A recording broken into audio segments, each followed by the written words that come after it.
चलते हैं हम लोग आज नए चैप्टर की ओर। पहले तो शोभे का नमस्ते आप सभी को। मुझे उम्मीद है आप सब अच्छे होंगे। इस कोरोना काल में भी आपका हाल चाल सब सही होगा, काल का कोई प्रभाव नहीं पड़ता होगा आप पर, और आप मेहनत करेंगे। मेहनत करने वालों को सफलता मिलती है, मेहनत करने वालों को भी हार नहीं होती है। हम लोगों ने डिटरमिनेंट और मैट्रिक्स पढ़ा, तो आइए हम उसके एप्लीकेशन के बारे में जानते हैं कि जो मैंने पढ़ा या हम लोगों ने पढ़ा उसका कहाँ यूज है। तो टुडे हम लोग आज पढ़ेंगे डिटरमिनेंट और मैट्रिक्स का यूज क्या होता है। सबसे पहले ये इसका यूज होता है आपको सिस्टम ऑफ लीनियर इक्वेशन को सोल्व करने के लिए। तो आइए हम लोग देखते हैं सिस्टम ऑफ लीनियर इक्वेशन को कैसे सोल्व करते हैं हम लोग। तो जैसे मान लो आपको कोई इक्वेशन मिले, याद करो 7x + 3y = 8, 10x + y = 14। इसको आप सोल्व करें तो 10th के रूल से तो आप सोल्व किए ही होंगे। इसको आप इक्वेशन को बैलेंस करके आप सोल्व किए होंगे, लेकिन मैट्रिक्स और डिटरमिनेंट के यूज से भी इस इक्वेशन को हम लोग सोल्व कर सकते हैं।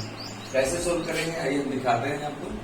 तो ये हुआ system of linear equation of 2 variables. 3 variables के भी जैसे x + y + z में भी अगर इक्वेशन मिले ऐसा, तो उसको भी हम लोग सोल्व करते हैं। सपोज पहले हम चल रहे हैं system of linear equation of 2 variables. System of linear equations of 2 variables. मान लीजिए आपके पास इक्वेशन दिया हुआ a1x + b1y = c1 and a2x + b2y = c2। और इसको हम लोगों को जब मैट्रिक्स और डिटरमिनेंट के एप्लीकेशन से हम लोग को सोल्व करना हो, वैसे तो 10th क्लास में आप सोल्व किए हैं, तो कैसे सोल्व करेंगे। इस इक्वेशन को हम लोग ऐसे लिख सकते हैं। अगर A कोई मैट्रिक्स हो, इसको हम मान लें, इसके कोएफिशिएंट को A1, B1, A2, B2 and X एक मैट्रिक्स हो जिसको मान लें हम लोग XY। कांस्टेंट वाले को हम लोग मान लें D, जो C1 एंड C2। ये जो इक्वेशन लिखा हुआ है इसको ऐसे लिख सकते हैं ax = d। आप देख लें a × x का मल्टीप्लाई करेंगे आप, अगर मल्टीप्लाई करते हैं तो रो का मल्टीप्लिकेशन कॉलम से होता है। a1x + b1y and a2x + b2y = d है c1 c2। ये इक्वेशन आ जाएगा। अब कैसे हम लोग सोल्व करते हैं, तो फॉर्मूला आप याद रखेंगे। फॉर्मूला होता है x = a इनवर्स × d। कहां से आया तो हम दिखाते हैं।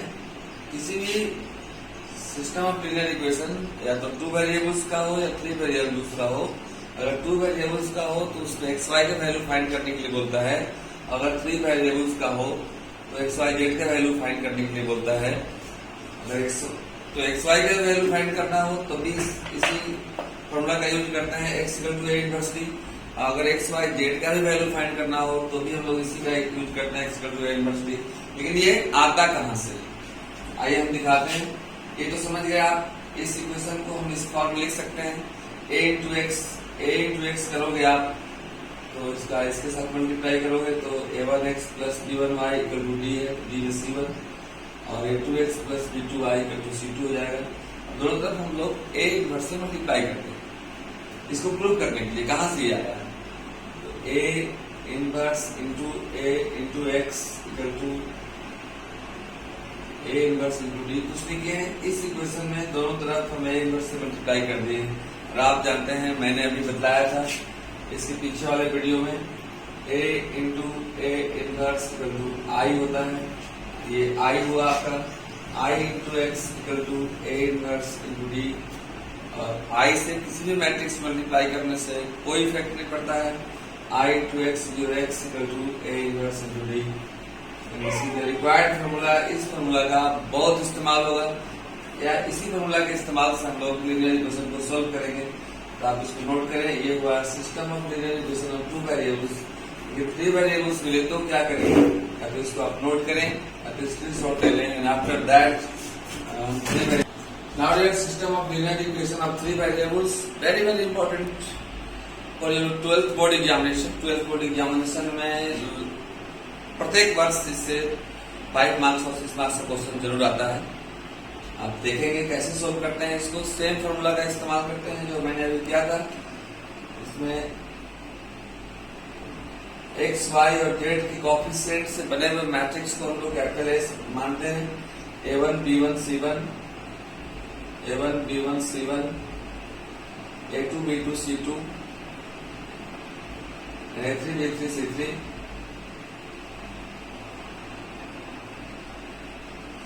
जिन वेरिएबल्स का वैल्यू फाइंड करना होता है उसको कैपिटल X मानते हैं, उसके मैट्रिक्स को x इक्वल टू XYZ। जैसे अभी 2 वेरिएबल्स में था तो फिर हम लोगों ने XY माना था। और ये जो होता है उसको कोई भी मैट्रिक्स मान लेते हैं, suppose this is D, D1 D2 and D3।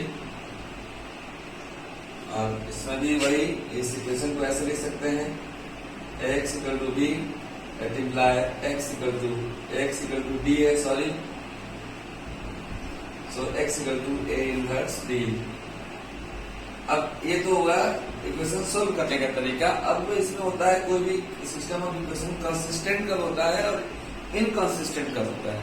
तो याद रखना, जब भी कोई system of linear equation exist करता है, मतलब उसका एक या एक से ज्यादा सॉल्यूशन निकल जाता है, सॉल्यूशन निकलने लायक होता है। सॉल्यूशन निकलने लायक मतलब उसमें XYZ का वैल्यू फाइंड हो जाता है, तो उसको हम लोग कंसिस्टेंट कहते हैं। और जब उस इक्वेशन को हम लोग नहीं सोल्व कर सकते हैं और उससे XY का वैल्यू नहीं आता है या तो आता है तो इनफिनाइट सॉल्यूशन होता है, उससे हम लोग इनकंसिस्टेंट कहते हैं।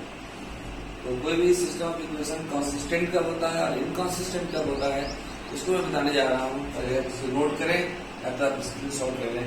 याद रखेंगे ये चैप्टर बहुत बहुत इंपॉर्टेंट है आपके बोर्ड एग्जाम के लिए, या फ्यूचर एजुकेशन, या BSc में जाएं, MSc करें, या हायर एजुकेशन में इंजीनियरिंग में जा रहे हो आप, तो आपके लिए बहुत चैप्टर इंपॉर्टेंट है। इस चैप्टर को अच्छे से समझेंगे, आप बार बार प्रैक्टिस करेंगे, आप इसको नोट करें। नॉर्डियल कंसिस्टेंट के लिए क्या क्या कंडीशन है, तो कोई भी इक्वेशन कब कंसिस्टेंट होगा कब इनकंसिस्टेंट होगा। तो आइए पहले हमको इनकंसिस्टेंट के लिए बता देते हैं आपको। ऐसे जनरली आप याद रखेंगे कि कोई भी सिस्टम ऑफ इक्वेशन कंसिस्टेंट होता है यदि उसका सॉल्यूशन एग्जिस्ट करे, वन हो या मोर हो। और कोई भी सिस्टम ऑफ इक्वेशन इनकंसिस्टेंट होता है यदि उसका सॉल्यूशन एग्जिस्ट नहीं करे। फिर भी मैथमेटिकली हम लोग उसको करते हैं। और इनकंसिस्टेंट पर देख लीजिए आप,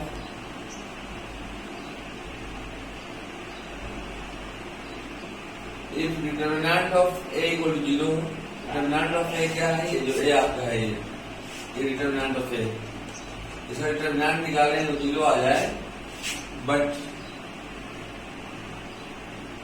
adjoint of A into D, अभी D क्या है, जो D आप ये D1 इंटू D3 लिखे हैं, या 2/2 में केवल C1 से लिखे थे, इक्वल टू 0 नहीं हो। Determinant of A equal to 0 हो जाए, मतलब ये सिंगुलर मैट्रिक्स हो। सिंगुलर मैट्रिक्स किसे कहते हैं, तो if determinant of that matrix equal to 0, then that matrix, this matrix is called singular matrix. Adjoint of A equal to 0 नहीं हो तो ये क्या होता है, तो इनकंसिस्टेंट होता है। इसको नोट करें, इसका कंसिस्टेंट के लिए है।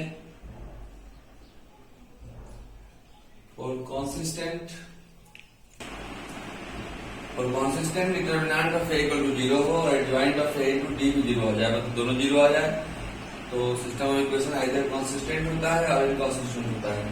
कंसिस्टेंट कब होता है, जब इसका सॉल्यूशन हो, और इनकंसिस्टेंट कब होता है, जब इसका सॉल्यूशन नहीं हो। अब इसको नोट करें, स्क्रीनशॉट कर लें, इसके बाद मैं बताता हूँ। Now here exercise 4.6 we have to discuss about consistency and inconsistency। तो मैं बताया अभी कि अगर डिटरमिनेंट ऑफ A 0 आ जाता है तो आगे हम लोग निकालते हैं adjoint of A into D। अगर आपको डिटर्मिनेंट ऑफ ए जीरो आ जाए, ध्यान रखना, तो निकालना पड़ेगा आपको कि adjoint of A into D क्या है। जीरो आए तो चेक करना है, अगर जीरो नहीं आए डायरेक्ट लिख देना है कि सिस्टम कंसिस्टेंट है। अगर ये जीरो नहीं आए तो इनकॉन्सिस्टेंट होगी। लेकिन अगर यही जीरो ना आए, दो स्टेप में ध्यान रखना फिर से आप, अगर ए का डिटर्मिनेंट जीरो आ जाए तो चेक करेंगे हम कि adjoint of A into D क्या है। अगर ये जीरो आ जाए, अब ये जीरो नहीं आए तो इनकॉन्सिस्टेंट होगा। अब अगर नहीं तो आप डिटर्मिनेंट ऑफ ए निकालें, अब यही जीरो नहीं आए तो फिर इसको करने की जरूरत नहीं है, डायरेक्ट आप कंसिस्टेंट लिख देंगे। जैसे हम दिखाने जा रहे हैं आपको फर्स्ट प्रॉब्लम कि ए सिस्टम ऑफ इक्वेशन कंसिस्टेंट है या इनकॉन्सिस्टेंट है। तो एक काम करेंगे, ए इक्वल टू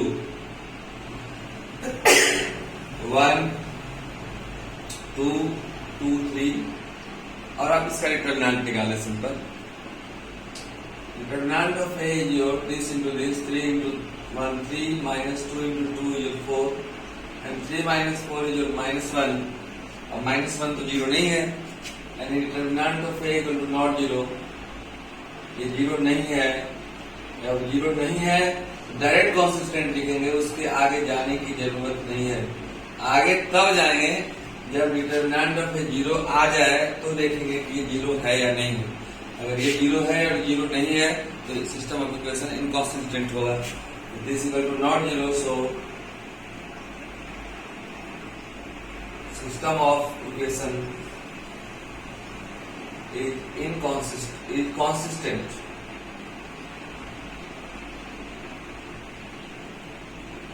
एक बार फिर से ध्यान रखेंगे, अगर किसी भी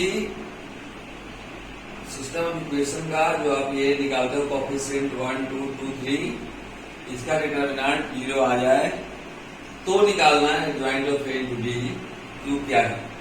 अगर ये जीरो आ जाए, अब ये जीरो नहीं आए तो इनकॉन्सिस्टेंट होगा। अगर शुरू में ही एक डिटर्मिनेंट आप फाइंड करें और जीरो नहीं आए, कोई नंबर आ जाए, तो आगे इसको निकालने की जरूरत नहीं है। कान खोल कर सुन लो आप लोग, या जो खोल कर सुनाई देता है सुन लो, डायरेक्ट हम लोग कंसिस्टेंट लिखेंगे। एक हुआ फर्स्ट प्रॉब्लम। अब एक प्रॉब्लम को और हम दिखलाते हैं, आप इसको नोट करें। Now the next problem, first class second same type का बनाएंगे, मैं फॉर बताता हूँ। में भी वही जांच करना है आपको, टेस्ट करना है कि सिस्टम ऑफ इक्वेशन कंसिस्टेंट है कि इनकॉन्सिस्टेंट है। तो यहाँ पे ए हुआ आपका 1 3 2 6 एंड डी हुआ आपका 5 8। पहला काम, ए का डिटर्मिनेंट निकालेंगे आप। ए का डिटर्मिनेंट जब निकालोगे तो this into this minus this into this, तो याद होगा ना, भूल गए। 6 इंटू 1 6 माइनस 3 टू जा 6 6 माइनस 6 0, यानी डिटर्मिनेंट ऑफ ए जीरो आ जाए। मैं क्या बोला, अगर ए का डिटर्मिनेंट जीरो आ जाए तो निकालिए आप adjoint of A into D. तो आइए अब ए का एडजॉइंट निकाल रहे हैं। एडजॉइंट निकालने के लिए पहले कोफैक्टर निकालना पड़ता है, जानते हैं, भूले नहीं होंगे।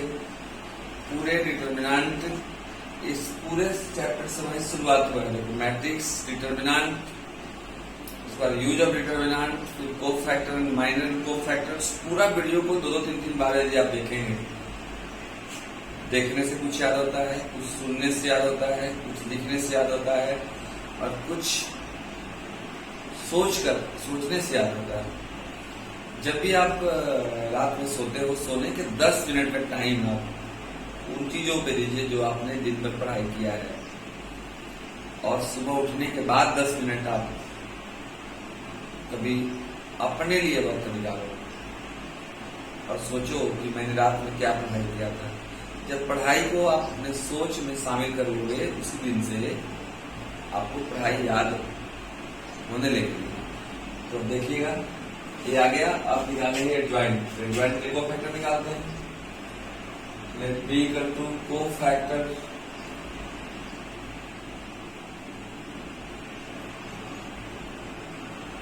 matrix of A कोफैक्टर जिसका निकालना होता है 1 का, तो US उठा के उठा के क्लोज 6 3 का -2 जब मालूम होगा ना, प्लस माइनस माइनस प्लस होगा, ये सबको माइनस को फैक्टर देख लेना।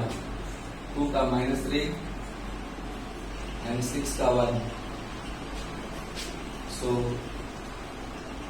एडजॉइंट ऑफ ए बी का डैश 6 -2 -3 एंड 1 एडजॉइंट ऑफ ए निकला और डी मालूम है। तो मैं क्या बताया था आपको, यहाँ देख लिए फॉर्मूला में, यदि ए का डिटर्मिनेंट 0 आ जाए तो हम लोग adjoint of A to D निकालते हैं। हम चेक करते हैं कि वो 0 है या नहीं है। अगर ये 0 है और ये नहीं है तो डायरेक्ट हम इनकंसिस्टेंट तब लिखेंगे। आइए now adjoint of A into D, adjoint of A हम लोग निकाल चुके हैं। 6 -3 -2 1 इंटू डी हमारे पास है, डी जो 5 है। मल्टीप्लाई करें आप इसको, रो का मल्टीप्लिकेशन कॉलम से होता है। 6 × 30 -24 6 5 जा 30 -8 3 जा 24 30 से 24 जाएगा, 6 बचेगा। -10 + 8 -10 + 8 जो -2, क्या ये 0 है? नहीं, 0 नहीं है। This equal to not 0। यानी देखिए ए का डिटर्मिनेंट तो 0 आया, लेकिन adjoint of A into D का 0 नहीं आया। सो system of equation is linear equations is inconsistent। तो मैंने एक कॉन्सिस्टेंट क्वेश्चन बता दिया, एक और इनकॉन्सिस्टेंट बता दिया। इसके बाद मैं एक 3 वेरिएबल्स का क्वेश्चन बता दे रहा हूँ, फिर कैसे उसको कॉन्सिस्टेंट और इनकॉन्सिस्टेंट निकालते हैं। जैसे क्वेश्चन तो आपको क्वेश्चन नंबर 6 तक है, एक और 4 में बता देता हूँ आपको, क्योंकि 3 वेरिएबल्स क्या है उसमें 3/3 का मैट्रिक्स आएगा, और तब तक आप इसको नोट कर लें। Question number 4, this is the system of linear equation of 3 variables। Process सब 1 और 3 की जैसा ही लगेगा, लेकिन इसमें थोड़ा क्वेश्चन हल्का सा बड़ा होगा। 3/3 का मैट्रिक्स होगा, याद रखें हर एक बड़ा समान कड़ा नहीं होता है। आप देखें इसको, equation is x + y + z = 1, 2x + 3y + 2z = 2 and ax + ay + 2az = 4। ये 1, 2 एंड 3 क्वेश्चन में एक चीज दिखाई दे रहा है कि ए तीनों में कॉमन है। इस कॉमन लेके उधर भेज दें। ए कॉमन ले लोगे आप तो जाएगा x + y + 2z = 4। ये दोनों इक्वेशन राइट है आपका, इसमें हम कोई छेड़छाड़ नहीं किए हैं। इक्वेशन 1, इक्वेशन 2, इसमें ए सब में कॉमन दिखाई दे रहा था। जो दिखाई देता है उसको काम करना चाहिए, यदि करने लायक है। x + y + 2z = 4/a। Now equation number 5. We have to prove that this system of linear equations are consistent or inconsistent। Process same रहेगा। हम a = here my dear 1 1 1 1 1 1 केवल कोएफिशिएंट को लिखते हैं।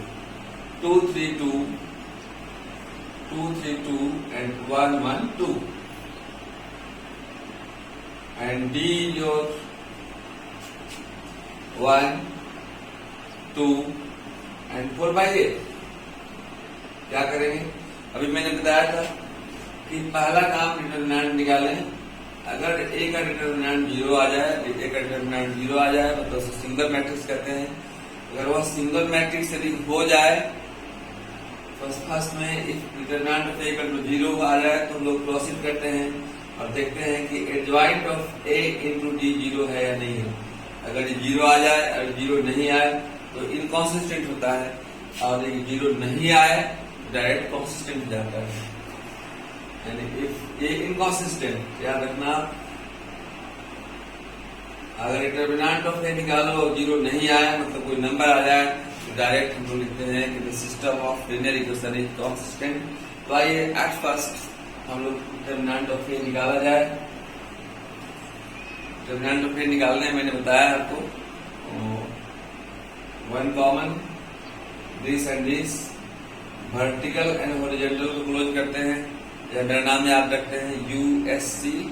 U मीन्स उठा के, S मीन्स उठा के, C मतलब क्लोज कर देते हैं। 3 2 6 -2, फिर 1 कॉमन लेते हैं, प्लस माइनस प्लस होता है -1, this is close, 2 2 4 -2 and plus 1, this and this close, 2 1 2 -3। इसको सोल्व कर लो आप। 6 - 2 is your 4, 4 - 2 is your 2 and 2 - 3 is your -1, -2 -1 -3 and 4 - 3 is your 1। और determinant of A equal to 1 आ गया मतलब 0 नहीं है, और determinant of A equal to अगर 0 नहीं आए तो डायरेक्ट लिखो सो सिस्टम ऑफ इक्वेशंस और लीनियर इक्वेशन लिख सकते हैं कॉन्सिस्टेंट। तो मेरे प्यारे दोस्तों, मेरे प्यारे विद्यार्थियों, आपने देखा कि कॉन्सिस्टेंट और इनकॉन्सिस्टेंट कैसे हम लोग दिखाते हैं। फिर से एक बार सुन लेंगे आप। कोई भी सिस्टम ऑफ लीनियर इक्वेशन दिया रहेगा, या 2 वेरिएबल्स का हो या 3 वेरिएबल्स का हो, सेम प्रोसेस होता है। आप ए का डिटरमिनेंट निकालेंगे, अगर वो 0 आ जाए तो आगे बढ़ेंगे, एडजॉइंट ऑफ ए डी निकालेंगे। अगर वो 0 नहीं आए तो अगर एक 0 आए और एक 0 नहीं आए तो उसको लिखेंगे इनकॉन्सिस्टेंट है। अगर डिटरमिनेंट ऑफ ए निकाले वो 0 नहीं आए तो आगे बढ़ने की कोई जरूरत नहीं है, डायरेक्ट हम लोग कॉन्सिस्टेंट लिखेंगे। तो मुझे उम्मीद है आपको ये चैप्टर समझ में आ रहा होगा। आप कमेंट बॉक्स में लिखेंगे समझ में आपको आता है या नहीं आता है। आप लोगों ने जो मुझे इतना प्यार दिया है, इतना सब्सक्राइब किया है आप लोग चैनल, आप सभी को बहुत बहुत धन्यवाद। इसके बाद इसके पार्ट 2 में मैं बताऊंगा आपको कि किसी भी सिस्टम लीनियर इक्वेशन को कैसे सोल्व करते हैं, मतलब एक्स वाई और वेक्टर वैल्यू कैसे निकालते हैं। आप इस खराब परिस्थिति में, इस कोरोना काल में घर पर सुरक्षित रह रहे होंगे, स्वस्थ होंगे, आप कहीं बाहर नहीं निकल रहे होंगे, बाहर निकल भी रहे होंगे अकेले में बाहर निकल रहे होंगे या दूरी बना करके दोस्तों के साथ जा रहे होंगे, अपने बारे में कुछ सोच रहे होंगे कि हमें कैसे सफल होना है, सुबह सुबह दौड़ रहे होंगे, कुछ व्यायाम कर रहे होंगे, कुछ प्राणायाम कर रहे होंगे और स्वस्थ होंगे। मेरी शुभकामनाएं आपके साथ हैं। और इसके बाद इसके अगले वीडियो में मैं सिस्टम ऑफ लीनियर इक्वेशन को सॉल्व कैसे करते हैं बताऊंगा। अगर आप सब्सक्राइब नहीं किए होंगे तो कृपया सब्सक्राइब कर लेंगे। और फिर से नमस्ते। आप सब ठीक तो हो ना? अच्छा से रहना। बहुत याद आती है आप सभी विद्यार्थियों की। I love you all so much and miss you. Thank you. Bye.